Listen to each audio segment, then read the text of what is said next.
Welcome to the County Compass, Columbia County's guide to news, voices, and perspectives, hosted by County Manager Scott Johnson. This podcast is your behind-the-scenes look at what's happening in county government and across our community.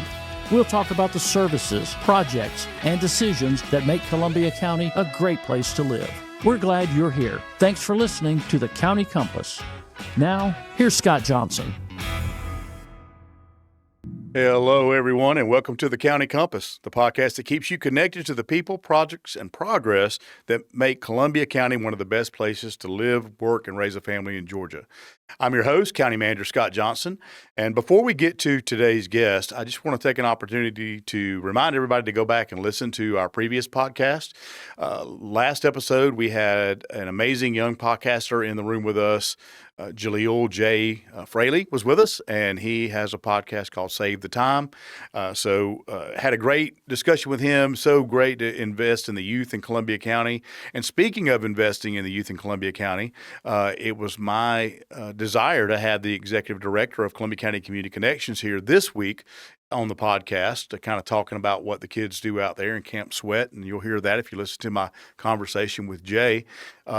But she was unavailable, and not only that, I think more importantly than her being unavailable is we are right in the midst of tax season, and our property tax notices have gone out, and I thought no better time to explain that than now. So we will get to Tika in the future, but today I am very happy to dive into a topic that's on many people's minds right now, the recent property tax assessment notices that went out. These notices always raise questions, and that's why I'm joined here today by our expert in Columbia County, Chief Appraiser Morgan Aune. Morgan, thanks for being here today. Absolutely. Glad to be here. What do you think about being the expert in property tax assessments? Well, I've been doing it for quite a while. I don't usually call myself an expert because it sounds like you're bragging, but I've been doing this a long time. Well, I'll call you an expert because you're an expert, and we're glad to have you in Columbia County. You do amazing work here. So I'm going to kind of do a little intro, just property taxes in general. If you've not done so, I would say that that you need to go back and look at our YouTube channel because we did a really cool breakdown of how the property tax assessments work in Columbia County. And it's a 3 or 4 part series that we did on property taxes, and it's really cool. So go back to YouTube, find that, look at that. It'll explain property taxes. But today we're going to be talking about the assessment itself and kind of how we do that. So Morgan, kind of walk us through what assessment notices are and why do property owners get these things every year? What are they? So, our main job in the assessor's office is to place a value on property. The statutes require that happens, and our office is the ones that do it. We really it's a year-long process. We just start over every year and keep doing the same process of going to these properties and visiting them. We have to physically review each property at least every third year. We have a lot of properties that we visit yearly, areas where there's heavy construction or, just a lot of movement going on. We spend more time in those areas, but we look at every property at least every 3 years. We don't always, get out and walk every foot of the property. Sometimes it's just a drive-by, but we have a set of appraisers in the office that simply just stay in the field basically year-round doing those reviews. We also have a couple of folks that look at all the sales, all the transactions that occur, because so much of your final value that we get to is relying on what sales have happened that year in that area. So we have a couple of folks that's literally all they do is go and talk to folks who have had properties that have sold. We recheck those properties to make sure all the information we have is correct at the time. Hopefully we get to talk to the folks and see if there were anything unusual going on with the sale.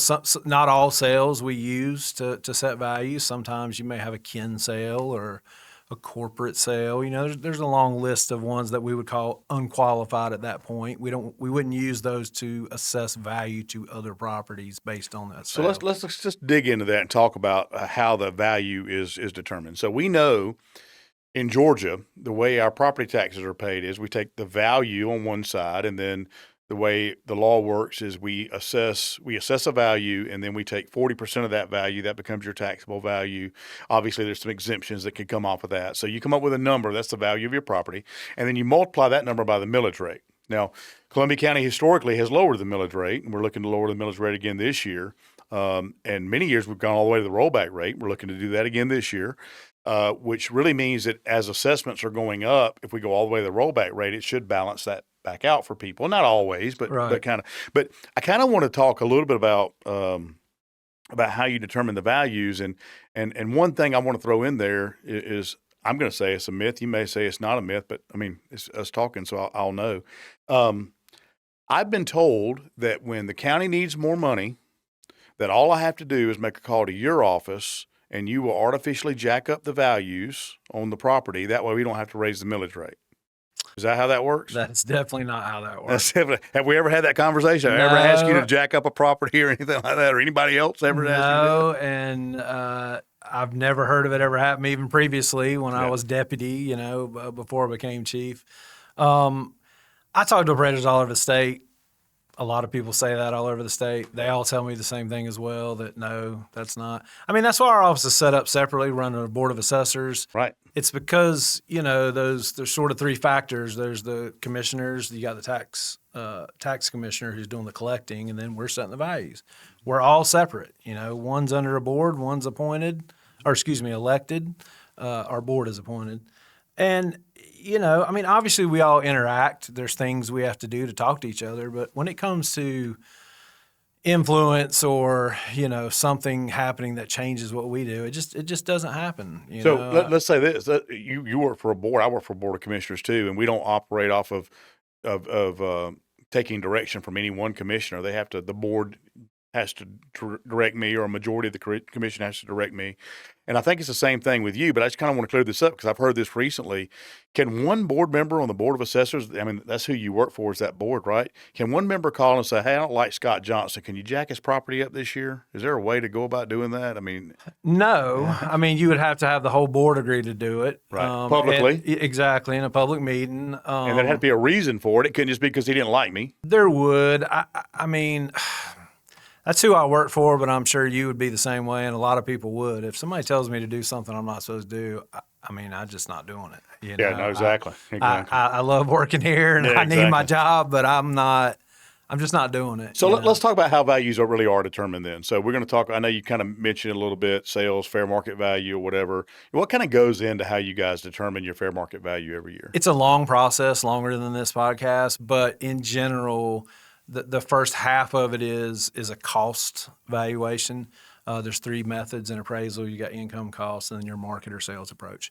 For residential properties, which is mostly what we have here in Columbia County, it's sort of a blend between the cost and the sales approach because it starts with that cost. So we go out there, we measure the house, we get all the information. As you change things over the years, you get permits pulled, we get notified, we go out there, we record the changes. So we start with that sort of base value of what that replacement cost will be, and then it gets depreciated based on how old the structure is. And so then you have every property that's calculated that way. And then on top of that, we analyze the sales for the previous year at the end of the year. And the state requires us to be statistically within a certain range on our sales, that sales ratio. And so if we look in the subdivision, we look at the median sale, let's say. Mm-hmm. And if that median sale is, 3% higher than what the value we have currently on that sale, then we increase the entire neighborhood 3%. So, and it's important for a lot of people to understand that it is a median, which just means the middle sale. Mm-hmm. And sometimes with ratios, if you were to do a mean average, which is what most people think of with an average, where you add them all up and divide, that can be pretty different. Right. It doesn't always work out that way.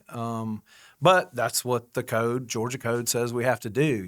They're pretty strict in the legislation and then the rules and regs that the Department of Revenue puts out in our actual processes that we do. Do they check our math? Do they check our numbers or check our results? Check everything. The Department of Revenue reviews all of our information. Of course, the county has to submit a digest, mm-hmm. which we contribute to that with the values. There's some other things as well that go with that. So they have to qualify that digest and approve it for us to even mail tax bills. And so we're being checked there. The Department of Audits is a separate division from the Department of Revenue. Historically, it used to be a part of it, but now it's its own division. We talk to them, I would say on average 3 to 4 times a year. They come out and actually do a physical inspection of random sales, just like we do, to make sure they see what we see. All the way down to individual properties they will look at like that. And then, of course, they do a sales ratio study that I was just mentioning. And we have to meet a certain requirement in those statistics to be compliant. And if you're not compliant, there can be, penalties to the county. Right. Public utility billing, being able to bill at 40%. They also do a 3-year review where they come in and do an exhaustive review, even into our office procedures and everything. So they're pretty involved. We don't go very long without hearing from somebody at the state and looking into our stuff. And I welcome that and make sure that we're doing what we're doing right, because you pride yourselves on getting the correct value. You don't want to be too high or too low, right? That's absolutely right. Aren't you like targeting what the real value would be? Not, we don't want to be too high. We don't want to be too low. I am, and it's important to me. And I know a lot of folks in Columbia County take pride in our county and what we do. And we've always been held in high regard across the state and in our department and the world I'm in. The rest of us too. We're we do, blessed, right? Yeah. And we don't have awards for that or anything like that, but I feel sure if we did, we'd win some. Right. I mean, they do send out a list of the ratios every year, and we're always in the top couple percent as far as digest ratios. Yeah. And we put a lot of work in. Yeah. I mean, it's challenging. We have in the high 60,000s. I'm not sure the exact number. I know I don't think we've hit 70 yet, but we're getting close. Yeah. That's a lot of properties to look at. That is. That's a lot of data to analyze. Well, that's real helpful context. I've had questions, and I'm sure our listeners are wondering this. Why do we send out a notice? Why do we send out a notice of what the value is before we even set the millage rate? Or I've heard people say, well, you do all that so you can figure out exactly how much money you need to then set the millage rate, and that's really not the way it works at all. We're as a matter of fact, we're rolling to the rollback rate this year, and we've rolled back 9 out of the last 10 or 10 out of the last 11 years. So we're notorious for lowering it as values are going up. But why do you guys send out a notice before we even finalize the millage rate? It's always been that way before I came here, but my assumption would be is it gives folks a chance to appeal that value, because we have a 45-day window after the notice goes out for you to come to us and disagree with that value. It makes a lot of work for us to work these things, but still we like seeing those, because there are quite a few times where we will have a mistake on a property. It's not uncommon for someone to come to us and say, you've got me valued for X, Y, and Z things on my property, and I got rid of those things years ago, and we missed it. And, a lot of the stuff's behind the house. We can't see it. And so, it allows us a chance to correct those things. And sometimes we realize mistakes were made. They have not been sent out yet, but I'm hoping they're going to be out by today, but certainly next week. We had a subdivision over off Bel Air, Deerwood, where we've discovered it's just flat out human error. Market got entered incorrectly. Wrong code or something put in for a neighborhood, or and something. It caused their values to be artificially inflated more than they should have been. Wow, yeah. So we want to fix those. So right? we're going to fix that, and those folks will get what's called a corrected notice. Okay. And it essentially is like a new notice. It starts the whole 45-day, timer again. But hopefully with the corrections, we don't have a lot of other problems in there. There's no way we can keep that stuff from happening. Right. And I think that's why we have to have an appeal period. Technology's great. We got a lot of tools to try to catch mistakes and those type of things, but that many parcels, that many people working on them, there's going to be human error that gets weaved in there occasionally. And we try really hard to not do that, but I would say, every 2 or 3 years we get a case like this where we have a whole area where we go, you know what, we just need to send new notices again because we found something that either we didn't see the first time, or there was, in this case, just human error and we made a mistake and we need to fix that. And Let's say so we make a mistake and it's just a mistake on maybe a value. Maybe we undervalued a property. Okay, let's just go that way. Maybe we undervalued a property. We sent out the notices. Of course, the property owner is not going to appeal an undervalued property usually if it's severely undervalued.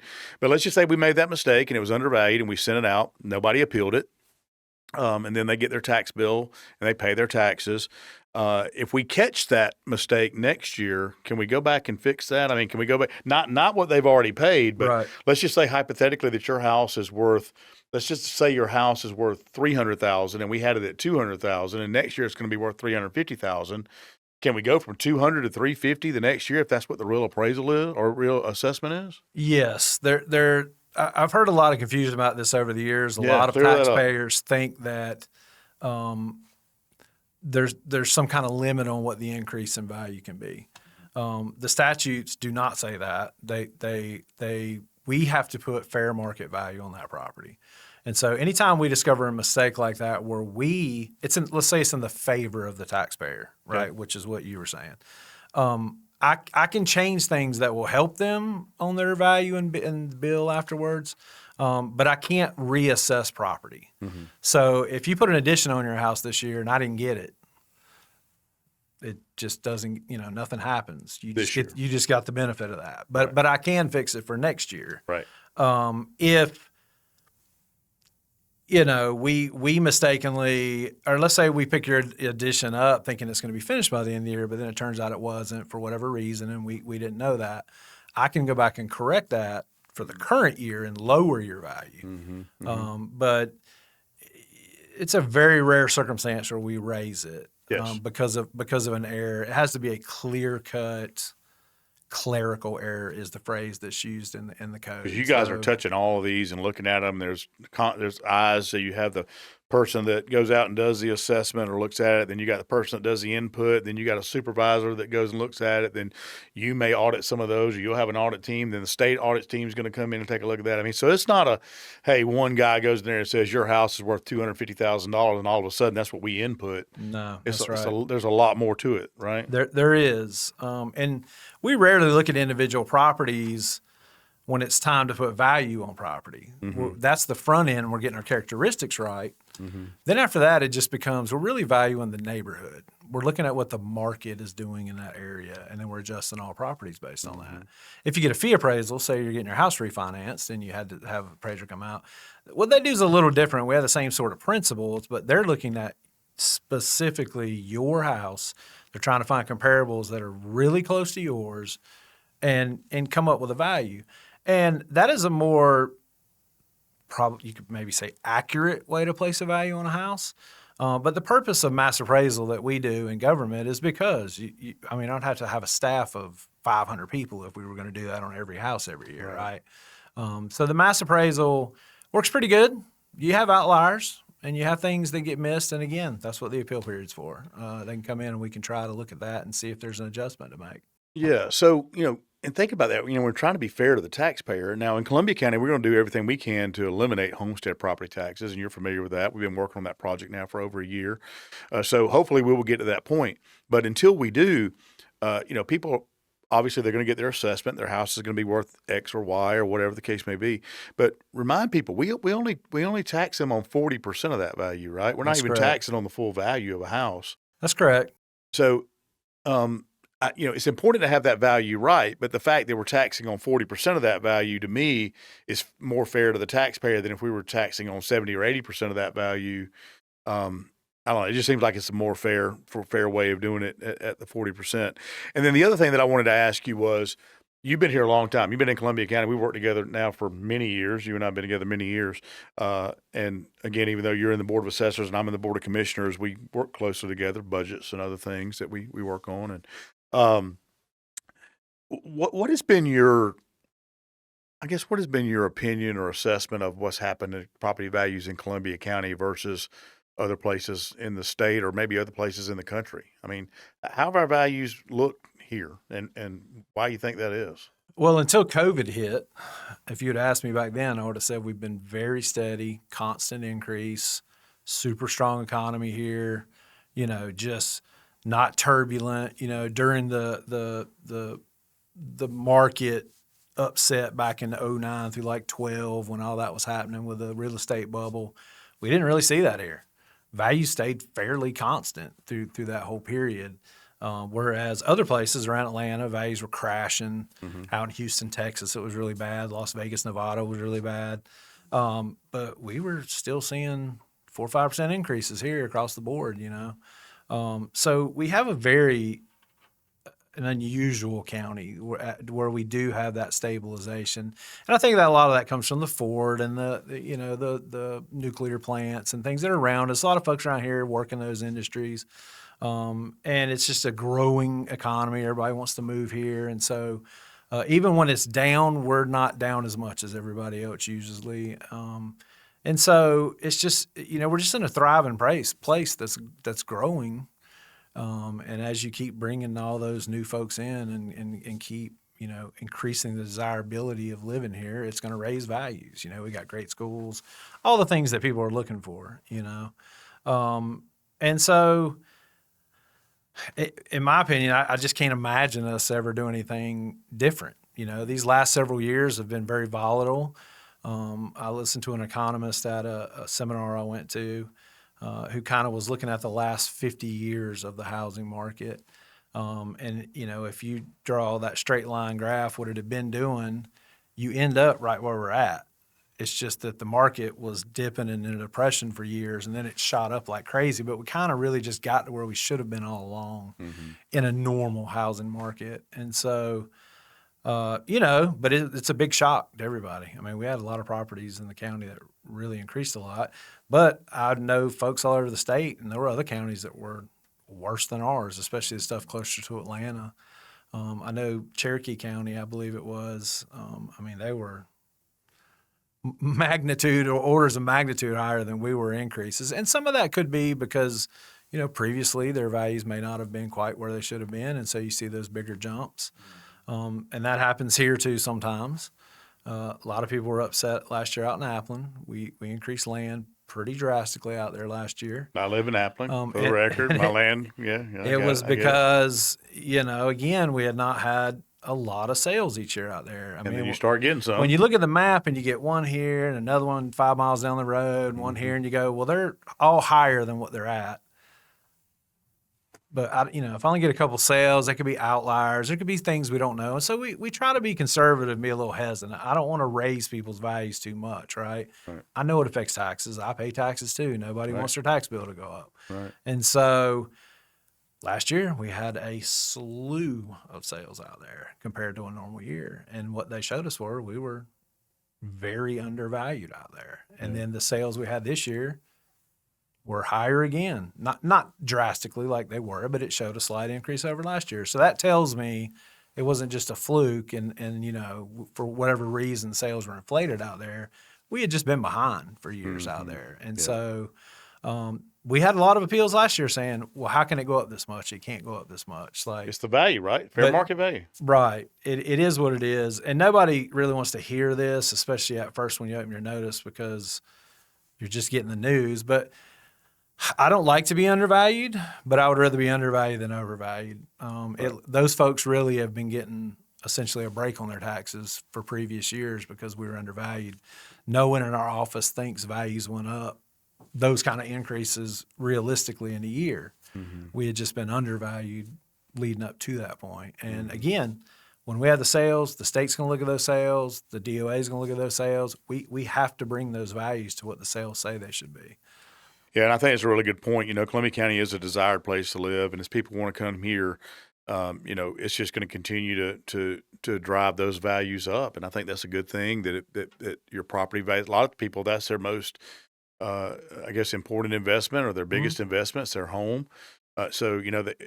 Imagine yourself living in a community where property values were declining at such a great rate, and the government was raising the millage rate. So essentially, you'd be paying the same or more taxes, but instead of getting the benefit of a property value going up that you could sell at some point for more money, maybe it tanks and you can't sell it for as much as you paid for it. I mean, that scenario exists around the state, doesn't it? I mean, there's places that values are just going way down, and commissioners are having to raise taxes to make it work, right? There is. I mean, there is. I know for sure at least one. There's probably several counties that, like, they have a negative growth rate for population. Yes. And so if you're losing people every year, you're not building any new houses, and new construction is a lot of what does drive those markets a lot of times. Right. And so, there's all kinds of ripples in the pond, so to speak. Kind of, your market is going to be a reflection of the growth in that county. The more growth, it's going to drive prices up, and we see that everywhere. That's not just special to Columbia County. Yep. Do you ever think you'd see so many $1 million plus properties in Columbia County? You've been here a long time. We got a lot of $1 million houses here. We do. I was kind of surprised 10 or 15 years ago how many we had. Yeah, that now were we that really nice. have. I mean, it's a lot. And it's a lot more now than there used to be. I mean, we've got whole neighborhoods now that the majority of the homes are very high-end properties like that. But, funny enough, when you look across the state, this is considered to be one of the most affordable places to live, even though our average home is in the mid 300,000s.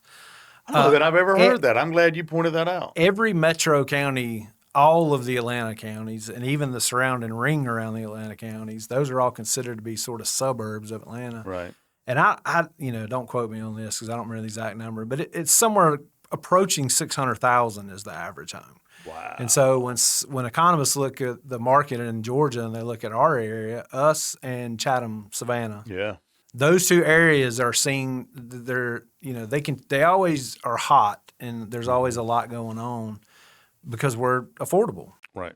Wow, that's I can't imagine moving here and working in Atlanta, but I know there are folks that do. That's and the housing here is way more affordable. So. Yeah.